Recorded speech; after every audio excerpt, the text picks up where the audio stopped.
inshuti ya Yesu arukiye mu gituza cye. Iyi ni inkuru rero y'akababaro, ni inkuru ntazi aho ndi buyihere noneho, sinzi ndavuga ngo ndayihera he.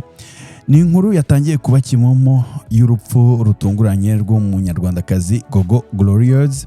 Uyu Gogo Gloriose rero yari umuhanzikazi w'indirimbo zihimbaza Imana se twita gospel, ndetse akaba kimenya bose ku mbuga nkoranyambaga bitewe n'uburyo aririmbamo bwihariye, ndetse na message ze mu ndirimbo uburyo yazirimbaga bigatungura benshi, ndetse ugasanga yari yifitemo uburyo bwe bwihariye bwo kushimisha abamwumva cyangwa se abamureba. Ni inkuru rero y'urupfu yatunguranye cyane ya Gogo Gloriose, yababaje benshi cyane. Uyu Gogo rero yari amaze kuba izina rikomeye mu Rwanda no muri Afurika, by'umwihariko mu bihugu byo mu majyepfo y'uyu mugabane wa Afurika, aho yakundwaga cyane ku mbuga nkoranyambaga kubera ijwi rye nk'uko narimaze kukubwira, ndetse n'uburyo yaririmbamo, ndetse n'indirimbo z'uburyo zabaga zikoze. Izi akenshi akaba yabikoraga akora indirimbo zo guhuramya no guhimbaza Imana cyangwa se ibyo twita gospel. Gogo rero Gloriose yari mu byamamare byakanyujijeho kabisa muri iyi minsi, cyangwa se byakanyuzagaho cyane kuri YouTube, TikTok, Facebook, Instagram n'ahandi henshi hatandukanye, aho yakundwaga cyane n'abakunzi b'ibihangano by'indirimbo zo kuramya Imana hirya no hino ku mugabane wa Afurika. Indirimbo ze rero zakundaga kugarukaho ayo no magambo nakubwiye hejuru yo akora ku mitima ya benshi, ndetse n'uburyo ayaririmba bikaba byari byihariye. Yari amaze kumenyekana cyane kubera indirimbo yise Every Day I Needed the Blood of Jesus, cyangwa se Blood of Jesus nk'uko benshi bakunda kwita. Ifite amazina menshi, arabita Blood of Jesus, Blood of Jesus, bayita kwinshi, ariko ibi byose byatumye arushaho kumenyekana. Byaje rero kumenyekana cyane ubwo ino indirimbo yiswe Every Day I Need the Blood of Jesus yasubiye muri umunyafurika y'epfo uzwi cyane nka The Kiffness. Ibintu byatumye izina rye rero rirushaho kumenyekana kugeza no ku ruhando mpuzamahanga. Amakuru y'urupfu rwa Gogo yatangajwe mu gitondo cyo kuri uyu wa kane Nzeri cyangwa ukwezi kwa 9 2025, aho byemejwe ko yitabye Imana nyuma yo gufatwa n'igicuri. Bakaba bavuga rero ko yari asanzwe arwara ino ndwara y'igicuri, abari hafi cyese mu muryango we bakaba banavuze yuko rero akimara gufatwa na kiriya gicuri ngo bahise bamujyana kwa muganga, ariko ntibyamukundiye kuba yarokoka, ndetse n'abaganga no kumurokora nabo biranga. Burya iyo umunsi wageze, yaba abaganga yaba nde, ntacyo twese twakora. Nubwo rero ngo raporo ya muganga itaratangazwa ku mugaragaro, amakuru ava no mu muryango bavuga ko yazize igicuri, bikavuga ko ari indwara yarasanzwe arwara. Akaba rero ari inkuru rero yatunguranye, ndetse ubu ngubu irimo irababaza abantu, kuko ubu nibwo benshi barimo kugenda bayimenya hirya no hino. Ndetse Gogo rero twavuga ko yaragezweho muri no minsi ku mbuga nkoranyambaga, iyi ndirimbo ikunzwe n'abantu benshi. Yaramaze n'iminsi mu gihugu cya Uganda, aho yagendaga nanjye mukurikirana rwose. Yari afite utuvideo dusekeje, hari nk'akavideo bakoze bajya mu ndege, akaza aririmba bose bagasohoka biruka. Mu Buganda yaramaze gukundwa n'ibitaramo bitandukanye yarimo arahakora, ni mu bindi bihugu rero bateganyaga ko azagenda hajya. Urupfu rero rwateye agahinda gakomeye inshuti ze, abo mu muryango n'abakunzi b'umuziki we mu Rwanda no hanze yarwo. Abari bamumenyere ku mbuga nkoranyambaga batangaje ko yari umuntu w'umutima mwiza, usetsa buri wese, kandi uharanira gusakaza ubutumwa bw'ihumure n'ibyinigiro mu ndirimbo ze. Ndetse n'abakurikira ibiganiro bica kuri Zaburi nshya, ari naho n'inkuru yaje mu za mbere ivuga ku rupfu rwa Gogo, naho bagarutse ku buryo bahuye nawe, ndetse n'uburyo ari umwe mu bantu baboroheye ndetse banabafasha kugeza ubutumwa bwabo ku bantu benshi. Mu izina rya allysoudy rero twihanganisha umuryango wagize ibyago n'inshuti ze, dusaba abakunzi be gukomeza kumuba hafi, no kuba hafi umuryango we, yaba ariko nawe mukamuba hafi mu masengesho no kumwibuka mu bikorwa byiza yakoze, ndetse n'ibyishimo yadusigiye tukamusabira. Ni urupfu rero rwa Gogo Gloriose, ni igihombo gikomeye kuri benshi bamukundaga, kuri benshi bamukurikiranaga hirya no hino. Ikindi rero Gogo Gloriose nkuko nakubwiye ari muhanzi w'abagore bo mu karere ka Afurika y'Uburasirazuba bagendaga bakundwa cyane kubera ubuhanga, ndetse no mu ndirimbo zo guhimbaza Imana, cyane cyane indirimbo Blood of Jesus yakwirakwiye ku mbuga nkoranyambaga, ikaba yarakozwe mu buryo bw'ubwimerere kandi bwuzuyemo amarangamutima ndetse ajyanye n'imyemerere ya Gogo Gloriose.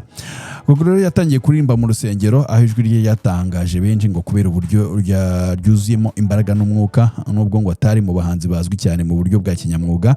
Indirimbo ze zagiye zigaragaza ko afite impano idasanzwe yo guhuza ubutumwa bw'ijambo ry'Imana ngo n'amarangamutima y'abantu benshi, cyane cyane abari mu buzima bugoye. Iyi rero Burudi, Blood of Jesus cyangwa se Blood of Jesus, ni indirimbo ye yamuhesheje izina rikomeye, ndetse umuhanzi w'umunyafurika y'epfo witwa The Kiffness yayisubiyemo mu buryo bwa remix, bikomeza kuyamamaza ku rwego mpuzamahanga. Hanyuma turi mu rugendo rero, yari indirimbo nshya yasohoye muri uyu mwaka 2025 ikomeza ubutumwa bwo kwihangana, kwizera no gukomeza urugendo rw'ubuzima bw'umukristo. Gogo Gloriose yagaragaye cyane kuri TikTok, aho abantu batandukanye bamugaragazaga nk'umuhanzi w'umwihariko. Hari abamushima kubera ubuhanga bwe bwo kuririmba, abandi bakamuvuga mu buryo bw'amatsiko n'impaka, ariko byose bikagaragaza ko afite ubushobozi bwo gukurura imbaga. Ni impano uburyo budafite idasanzwe, uburyo ushobora gukurura imbaga z'abantu hirya no hino bakagukurikira. Indirimbo za Gogo zagiye zigaragaza ubuzima bw'umuntu usenga wahuye n'ibigeragezo ariko agakomeza kwizera, kwihangana mu rugendo rw'ubuzima, gukomeza kwizera nubwo ari ibintu bigoye, ndetse no guhumuriza abababaye cyane cyane bari mu bibazo by'ubuzima, ubukene cyangwa se guhezwa bitewe n'uko basa, bavutse n'igikuro n'ibindi.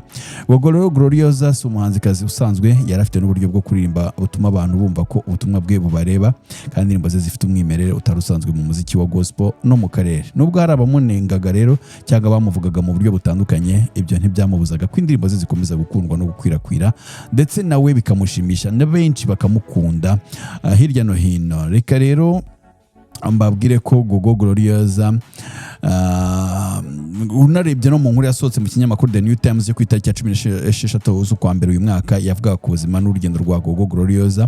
Yamuvugaga nk'umuririmbyi nyine wo mu rusengero wamenyekanye cyane ku mbuga nkoranyambaga, ariko amazina ye ubundi yose akaba Gloriose Musabyimana. Yakaba yitabye Imana afite imyaka 36, akaba yarazwi ku kazina ka Gogo Gloriose. Akaba yaratangiye kurimbira mu rusengero rw'abangilikani mu itsinda ryitwa Umucyo, aho yanditse indirimbo 3 mbere yo gutangira urugendo rwe nk'umuhanzi wigenga. Akavuga ko ari ubutumwa yahawe. Yavuze ko yahawe ubutumwa nyuma yo kwandika indirimbo zigera 3 ubwo yaririmbaga mu iterero ry'abangilikani mu itsinda ryitwaga Umucyo.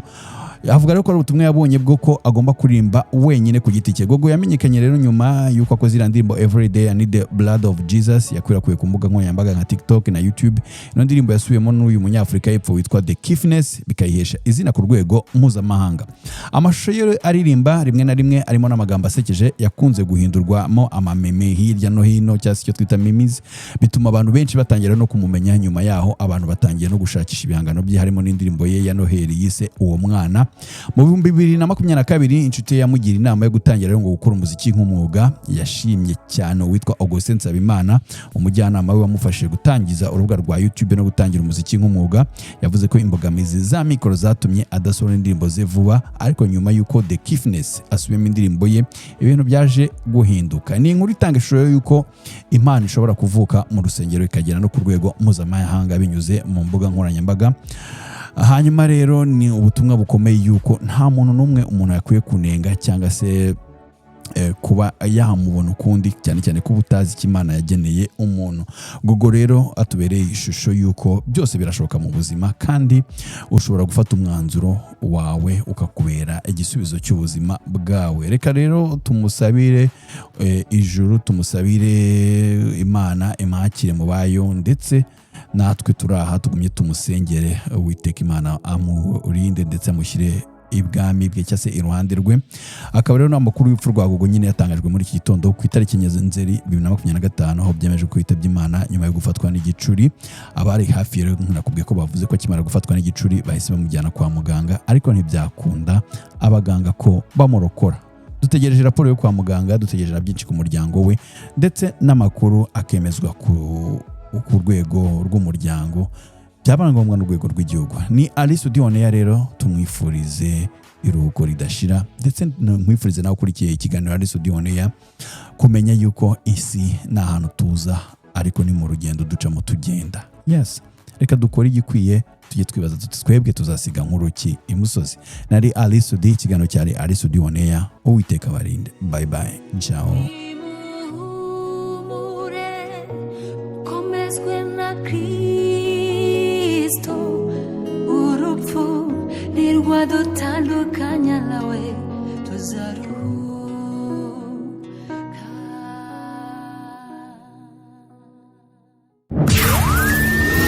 Check 1 2. They got it going on, homie. Let's do this.